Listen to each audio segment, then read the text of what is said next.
A really interesting mushroom I've been dying to cook for a number of years. Again, I only had it once before, and it was really tough. This is Berkeley's Polypore, Bondarzewia berkeleyi, and these are a kind of a cousin of hen of the woods, chicken of the woods. They can be really, really large.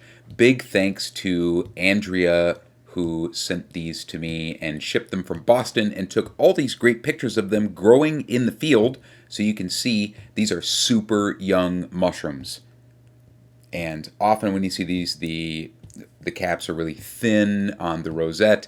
Here's some lookalikes. Okay, so we have hen of the woods is going to be generally more brown, more ruffled, and much more tender, and generally smaller. Chicken of the woods, lady porous, are going to be orange, or they're going to have yellow pores or white pores.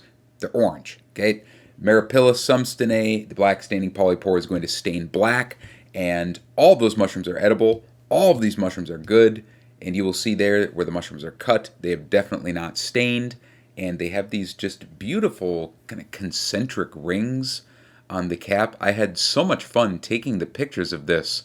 I just love their shape and their color and everything. And what you are after here, you can see Andrea was nice enough to cut the tender margins because there's a whole bunch of mushrooms and the shipping was going to get spendy. We just cut the tender margin off of this mushroom, and finding them in this state as they're pictured is going to be tough. You're going to have to be on the ball. You're going to have to be watching them. Like you could see, those images of the mushroom were growing, and she was just on the ball when they were at the perfect stage for picking. And this is what I would probably say is about the best yield you're going to get, because I was able to get a solid 2 inches off of all of these mushrooms. And this will be comparable to a black staining polypore. These mushrooms are really similar, but the black staining polypore tastes way better. Not to say that Berkeley's polypore tastes bad. It doesn't at all. Well, and I'll go over that. It's really interesting. At least I thought it was. So what you're going to do, just like a chicken of the woods, you're going to be taking that tender margin off, that tender young growing edge, the meristematic part of the mushroom, and the bottom. Oh, I wanted the bottom to be good. You can see, you can feel where this thing is tender. Just kind of like an asparagus. Where it's tender, you're going to cut that off. And then what you're going to do is cut them kind of like a pheasant back.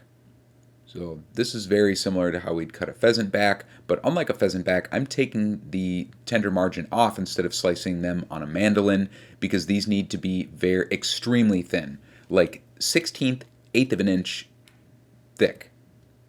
Definitely no thicker than a 1/4 inch. So I found a sharp paring knife was the easiest way for me to do this, and this is absolutely worth it. I ate multiple pounds of these thinly sliced mushrooms over the course of a week. I didn't taste any bitterness that some people get in their collections. I mean, they were a little bit chewy, but it's a good chew. It's great. They hold their texture. And so the black staining polypore, which is so similar to this, makes one of the best mushroom broths that I have had. Unfortunately, I was really just not very impressed with dried or fresh mushrooms that Berkeley's polypore made into broth. What do they taste like? These mushrooms taste like diet chicken of the woods. They taste like chicken of the woods, but they're more mild and there's no acidity. Okay? Pleasant. Nice mushroom taste. My favorite recipe I've made with them is this Berkeley's polypore with fried rosemary. Super simple. You take those thinly sliced mushrooms and put them in a pan. You're going to add a little bit more oil than you normally would for a saute. This is basically like a shallow fry. And what we're going to do, we're making like crispy mushroom chips. And you could definitely make these longer. You could also bake them. This is how I used to serve French fries in a deep fryer at the first restaurant where I was a chef. And kind of going like medium to maybe medium high heat here, cooking it with the rosemary until they're evenly browned and the kitchen smells incredible. Now you're going to drain those on a paper towel and put a little pinch of salt. So making them crisp is a great way to get around the woody texture of some of these polypores and other mushrooms in general. Doesn't that look good? Oh, they're just like eating a pile of crispy mushroom French fries or something like that. Okay, so soup. The broth was not great. It just wasn't strong enough. I just wasn't impressed. But mixing it with chicken stock, that tasted good because it was chicken stock. So that's what I did here with a little bit of miso, but unlike other mushrooms where I'm going to put them directly into the pan, into the broth, like maybe like mica caps, we talked about this spring, these, I'm going to add a little color to them. They're just going to taste better. So I add a little bit of wild caraway leaves, some lamb's quarter, some soba noodles, I add a little miso, a little hot chili sesame oil, cilantro flowers, and that was pretty darn good. They have a great little chew.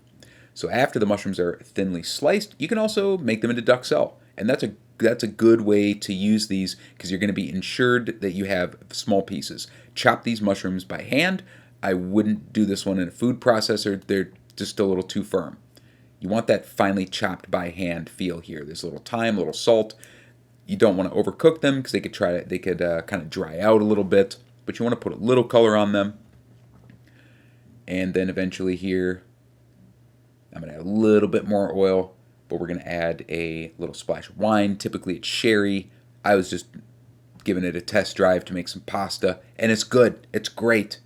Mushroom Duxelles, like mild chicken of the woods. Because they taste like chicken of the woods, I use that in one of my favorite chicken of the woods recipes. It's basically pasta al limone, and it is just a little bit of butter, a little bit more shallot, and this is just like a light lemon sauce that really pairs well with chicken of the woods because they have a slight tartness. And the Berkeley Polypore doesn't have that tartness. It also, like I said, didn't have any bitterness, probably because these ones are really young, but bitterness is reported in some collections. There's this little chicken stock and cream.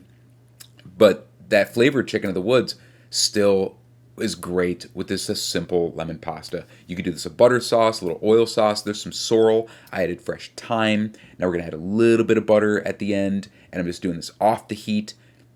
Toss the pasta, add a little bit of lemon zest, a little bit of lemon juice, season it, taste it, and that's going to thicken right up there. You know, add your favorite fresh garden herbs. I have a little bit of summer savory that I've been adding to pastas. I did one last night with chanterelles.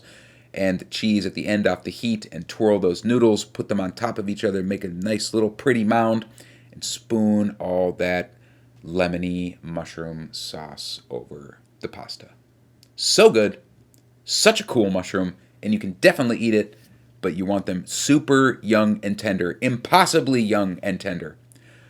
The recipes and more information are on my website at the top of the video description. There's a link for that. Thanks for watching.